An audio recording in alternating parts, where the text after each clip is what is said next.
Chapter 1, A Voice in the Attic. The house in Georgetown was quiet. Cold outside. Still inside. Just the soft hum of the heater and the ticking of an old wall clock. Chris McNeil, a well-known actress, was renting the house while working on a movie nearby. She lived there with her daughter, Regan, 12 years old, smart, cheerful, and full of curiosity. At first, it was nothing. A light scratching noise from the attic. Chris thought it was probably rats or squirrels. Old houses always had pests. She called a handyman to check it out. He looked around with a flashlight, stepped over the insulation and old boxes. Nothing. No nests. No droppings. Nothing moved. But the sounds didn't stop. At night, just after 2 a.m., she'd hear it again. Not just scratching now, shuffling. Like footsteps. Slow and heavy. Moving across the ceiling above her bed. She tried to ignore it. Put in earplugs. Turned on the TV to drown it out. But it kept coming back. Every night. One evening, she sat in the living room reading a script. The noise came again. A faint thump, followed by a long dragging sound. She froze, eyes on the ceiling. The walls felt colder than usual. She stood up slowly and walked upstairs. Regan was already in bed, her desk lamp glowing softly in the corner. Her eyes were closed. She looked peaceful, asleep. Chris turned to leave, then stopped. The bed moved. Just a little. A strange lift, barely noticeable, but there. Like something had pushed from underneath. Chris blinked, unsure if she was imagining it. Then it moved again. She stepped closer. "Regan," she whispered. No answer. Regan was breathing steadily, face turned to the side, unaware. Chris placed her hand on the mattress. It was still. She checked under the bed. Nothing. As she stood up, she caught something else. A whisper. Faint. Muffled. Coming from behind the wall. Her breath caught in her throat. It wasn't her imagination. She pressed her ear to the wall. A voice. Too quiet to understand. Not hers. Not Regan's. And definitely not from this world. Chris slowly backed away, her eyes still on the walls, then the ceiling. Above her, the attic. The next night, the scratching started again. Louder. Closer. And this time, Regan began to whisper back in her sleep. Chapter 2, Is Regan Changing? It started small. Chris walked into Regan's room one morning and found the sheets wet. At first, she thought her daughter had spilled water. But it wasn't water. Regan had wet the bed. She was embarrassed. Quiet. Eyes down. "It's okay," Chris said, trying to sound calm. "It happens." But it kept happening. 2 nights in a row. Then 3. Chris took her to the doctor. They ran some tests. Everything came back normal. No infection. No physical reason. Probably stress, the doctor said. Hormonal changes. Puberty. Chris nodded, but deep down, she wasn't convinced. Then the swearing started. Regan was always polite. Sweet. But one afternoon, when Chris asked her to turn off the TV, she snapped. "Go to hell," she shouted. Chris froze. "Excuse me," she said. Regan stared at her, then looked confused, like she didn't even remember saying it. Later that week, Regan threw a tray across the kitchen. Her eyes were cold, blank. Then just as quickly, she seemed normal again. She apologized. Hugged her mom. Said she didn't know what was happening. Chris didn't either. Then came the drawings. Crayon sketches filled with dark shapes, angry faces, twisted figures. Some had crosses. Others showed shadowy figures looming over a small child. The papers were covered in black, red, and jagged lines. "Did you draw this?" Chris asked one night, holding one of the drawings. Regan nodded slowly, not meeting her eyes. "Why?" Regan just said, "Because he told me to." Chris felt her stomach drop. "Who told you?" Regan's voice was barely a whisper. "The man in the corner." Chris turned toward the corner of the room. "Empty. There's no one there, sweetie." "He comes at night," Regan said. "He stands by the window. He says bad things. He's cold." Chris tried to stay calm. "Maybe it's a dream?" Regan shook her head. "No. He's real." That night, Chris turned the heat up higher. But when she checked on Regan around midnight, the room felt freezing. And in the dark, Regan was sitting up in bed, eyes open, staring at the corner. She didn't say a word. Chapter 3, The Doctors Are Helpless. Chris had reached her limit. Regan was getting worse. She barely ate. She barely spoke. Some nights, she screamed in her sleep. Other nights, she sat awake, motionless, staring at the wall for hours. Chris booked an appointment at the best children's hospital in the city. They ran every test they could think of: blood work, EEGs, MRIs. They asked questions about stress, school, friends, family history. The doctors nodded, scribbled notes, ordered more scans. Days passed. The answers didn't come. One neurologist said it might be a rare seizure disorder. Another mentioned dissociative episodes. A third gently suggested early schizophrenia.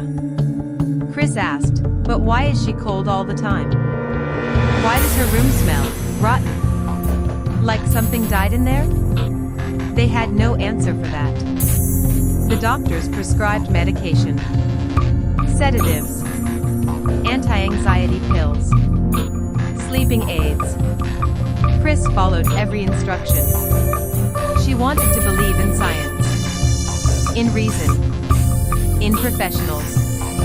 But nothing helped. One night, she heard a crash from Regan's room. She ran in and saw the entire bed shaking. Violently. Regan was screaming, eyes wide, her body rising slightly off the mattress. The lamp flickered. The temperature dropped so fast Chris could see her own breath. She grabbed her daughter, tried to hold her down, but Regan was thrashing, her voice deep and inhuman, cursing, shouting words no child should know. And then it stopped. Just like that. Regan collapsed back onto the bed, unconscious. Chris sat on the floor, trembling, holding her daughter's hand. The next morning, she called the hospital. They told her to increase the dosage. Chris hung up. She looked at Regan sleeping peacefully and whispered to herself, "This is not medical." She no longer believed it was stress. Or puberty. Or trauma. Something else was happening to her daughter. Something far beyond medicine. Chapter 4, The Doubting Priest. Chris didn't know what else to do. One night, after another terrifying episode, her hands still shaking, she made a call. Someone on the film set had given her a name weeks ago. A priest. He worked nearby. A psychologist too. She hadn't believed she'd meet him. Now she wasn't sure what she believed anymore.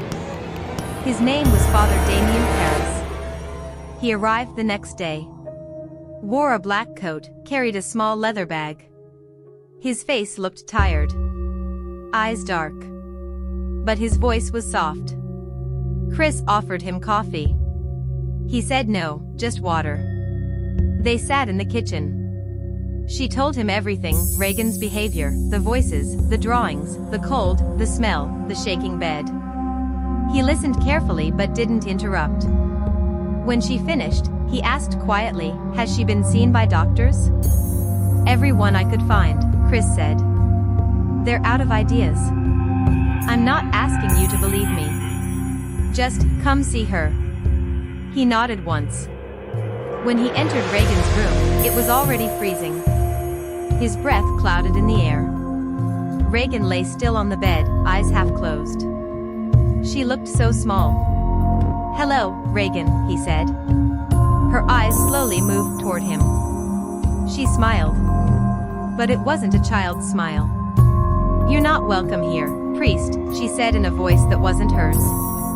Damien froze. The voice was deep. Male. Angry.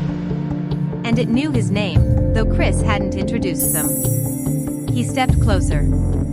"What's your name?" Regan, or whatever was inside her, laughed. Then she said it. His mother's name. Her full name. And the words. She died in that dirty hospital. Alone. Damien's hands clenched. He'd never told anyone that. He turned away and left the room quickly, heart pounding, stomach tight. Downstairs, Chris waited. He didn't speak at first. Then finally, he said, "I don't believe in possession." "Not really?" "Not anymore."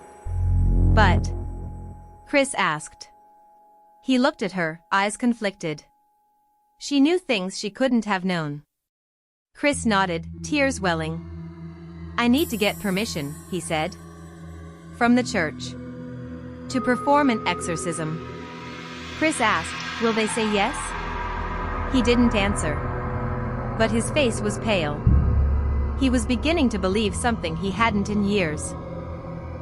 Chapter 5. Is something inside her? Damien returned the next day with a small recorder in his bag. He wanted proof.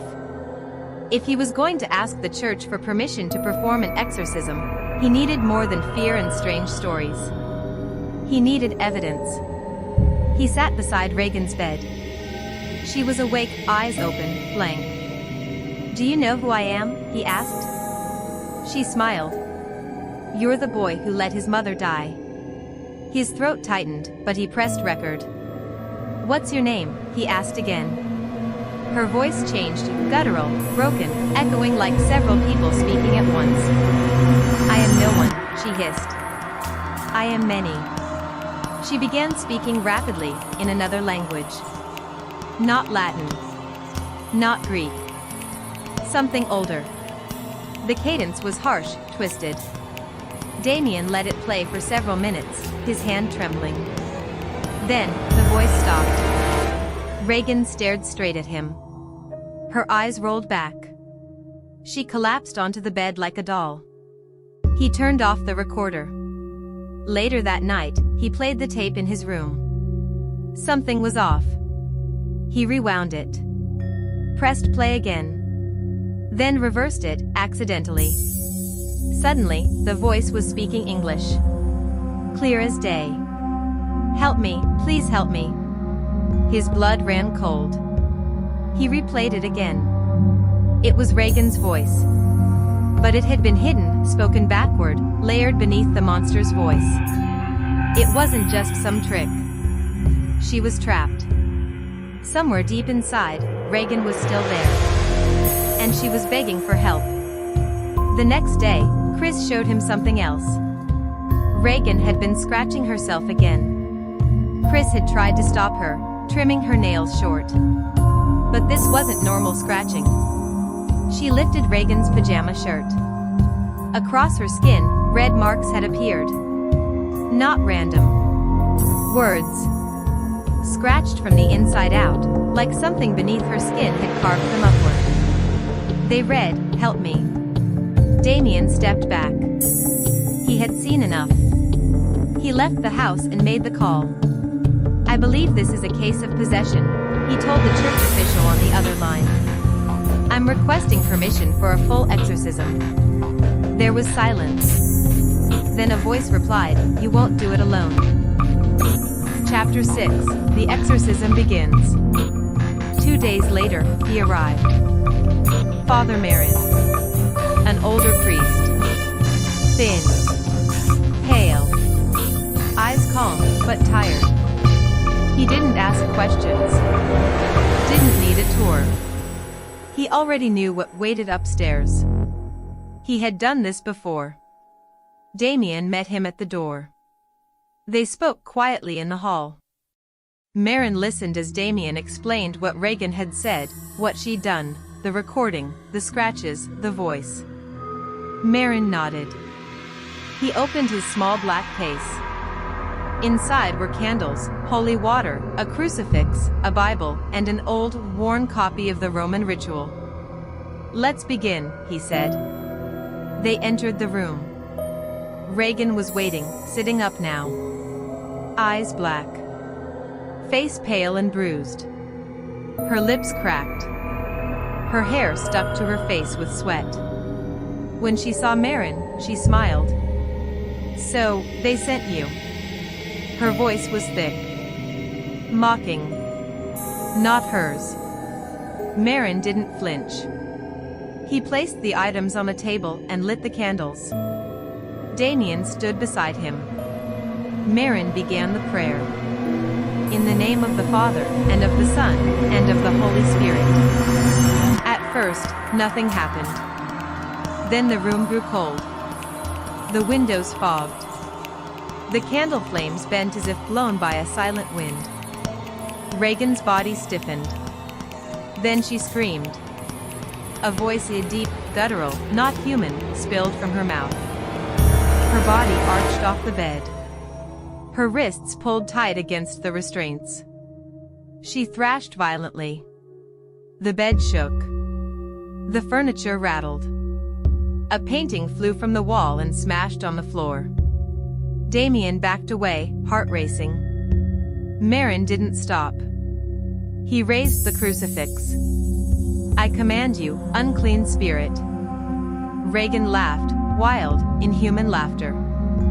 Her face twisted into something animal. Her eyes rolled back, white and empty. She cursed in languages neither priest could recognize. Then suddenly, her voice changed again, into Damien's mother's voice. "Why did you leave me, Damien?" He froze. It was perfect. The exact tone. The exact words she had once said to him from her hospital bed. He looked at Marin. "Do not listen," the older priest warned. "It lies." Hours passed. Regan vomited, screamed, cursed, cried. She shifted between a little girl's sobs and a demon's roar. But they kept praying. Together. By dawn, the room was a mess. Sweat soaked the bedsheets. The crucifix was clenched in Regan's hands. Her breathing had slowed. She was unconscious. Marin looked at Damien. His voice was hoarse. "This is only the beginning." Chapter 7, A Broken Body, a Trapped Soul. Morning light slipped through the curtains, but the room still felt dark. Regan hadn't woken up. She was breathing, barely. Her skin was pale, bruised around the wrists and ankles where the restraints held her. Cuts lined her arms. Her lips were dry. Her voice was gone. Chris stood at the door, tears in her eyes. She couldn't walk in. Couldn't take the smell, the silence, the pain on her daughter's face. Down the hall, she could still hear the soft sound of Marin praying. Father Damien sat beside the bed, eyes red from no sleep. His hands shook as he checked Regan's pulse. Weak. He reached for a cloth, wiped her forehead, whispered, "I'm sorry." Suddenly, her eyes snapped open. They weren't hers. They were black. Deep. Empty. She smiled, slow and cruel. "Is this what you wanted?" the voice said. "To watch her die?" Her body jerked. Fast. Then again. Her spine arched so sharply it cracked. Damien jumped back. Symbols began to rise again, under her skin. Her chest, her arms, her throat. They looked like ancient writing. Burning red from the inside. She screamed, a sound that wasn't human. Like something being torn apart. Marin rushed in, gripping the crucifix tightly. "Back, demon," he shouted. "I command you." Regan's body thrashed against the bed. The room pulsed with cold air. The walls cracked. The lamp exploded in a flash of sparks. A sharp wind circled them, but the windows were shut. Marin's breathing grew labored. He wiped his forehead, continued praying. Damien could see it, he was too old. Too weak. His hands trembled as he turned the page of the ritual. He struggled to speak the words. And then Marin collapsed. He fell forward, chest hitting the floor. The crucifix rolled from his hand. "Marin!" Damien rushed to him, tried to lift his head. No response. He checked for a pulse. Nothing. Marin was gone. Regan laughed. A slow, sick, satisfied laugh. Damien turned toward her. His face changed. No more fear. Only rage. And heartbreak. He stood tall, stepped to the bed, and shouted, "Take me." Her eyes widened. "Come into me, you coward. Leave her." He grabbed Regan by the shoulders. "Take me instead." And then, just for a moment, everything went quiet. Regan's face went still. Damien's eyes rolled back. His mouth opened. He stumbled away from the bed. Something had entered him. Chapter 8, The Final Sacrifice. Damien staggered back from the bed, choking, his body twisting. His hands shook violently. His teeth clenched. His eyes, wild, unfocused, flashed black for a moment. Something was inside him now. Regan lay still. Her face soft again. She was free. The demon had moved. Into him. Damien turned, trembling, stumbling toward the window. He fought it. Gritting his teeth, muttering through clenched lips. "No," he growled. "You won't win." His face twisted with pain. He let out one final cry, full of rage and will. "No." He threw himself forward. Straight through the window. Glass shattered. His body fell. Crashing down the stone steps outside the house. Chris heard the sound and ran. Screams followed. People gathered. Outside, Damien lay on the cold ground. Blood pooling around him. His eyes blinked, once. Twice. Father Dyer, another priest who had come running, knelt beside him, grasped his hand. "Do you want to confess?" he whispered. Damien's fingers twitched. A tiny nod. A tear slid down his cheek. And then, he was gone. Inside, Regan sat up slowly. Her lips trembled. Her eyes filled with confusion. She whispered, "Mom?" Chris ran to her, tears streaming, holding her so tight she could barely breathe. Regan didn't remember anything. Not the voices. Not the pain. Not the man who gave his life to save her. Down the street, the wind had stopped. The air was quiet again. But in the silence, a soul had paid the price. And the evil was gone. Chapter 9, Epilogue, In Silence, A Prayer. A few weeks passed. The house was quiet again. No scratching. No cold air. No shadows waiting in the corners. Chris and Regan packed their things. They were leaving Georgetown. Too many memories lived in those walls. Too much pain. Regan didn't remember what happened. Sometimes she'd wake up crying, but couldn't explain why. Sometimes she stared out the window like she was listening for something that wasn't there. But she was healing. Slowly. Gently. Chris never told her the full truth. Maybe someday. But not now. One morning, before they left, Chris took Regan for a short walk. They passed by the church where Damien once prayed. Chris stepped inside alone. The chapel was empty. Silent. A single candle burned near the altar. Beside it, a framed photo of Father Damien Karras. Young. Brave. Kind-eyed. Chris stood in front of it for a long time. She didn't speak. She didn't need to. She lit another candle. Her hands trembled. Then she whispered, "Thank you." That night, after they had packed the last box, Regan went to bed early. Chris came in to check on her. Regan was already asleep. As Chris pulled the blanket over her daughter's shoulder, she noticed something. Lying under the pillow was a small silver cross. Chris hadn't placed it there. Regan didn't own one. She stared at it. And for the first time in weeks, she smiled. Outside, the wind moved gently through the trees. The nightmare was over. But the memory of a man who gave his life so a little girl could live would never be forgotten. White heavy check mark. The end.